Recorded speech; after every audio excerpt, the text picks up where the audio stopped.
Hello everyone and welcome back to a new video. I am Yassine from my TGS Softwares. In today's video, I will show you special screen recorder, one of the best and lightest screen recorders that I have ever used. So without wasting any time, let's get started. If you are looking for a simple and light screen recorder, I recommend using Ocam. It's free, you can download it from Google. I will open it now and I show it to you how it works.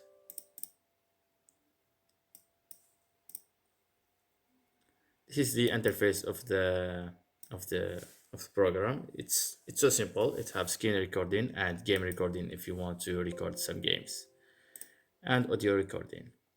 So I will just record for a couple of seconds.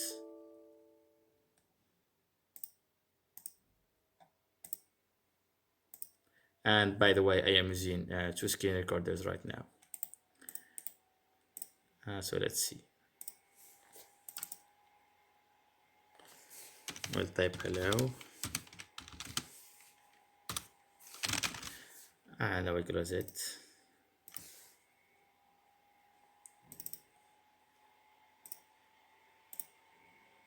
And stop.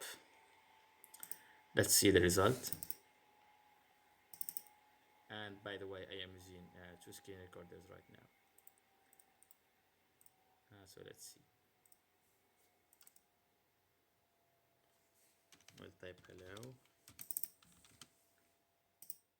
That's what I have for this video, guys. I hope you will like this screen recorder. And as my request, like and subscribe if you want to see more videos like this one. And I see you next video. Goodbye.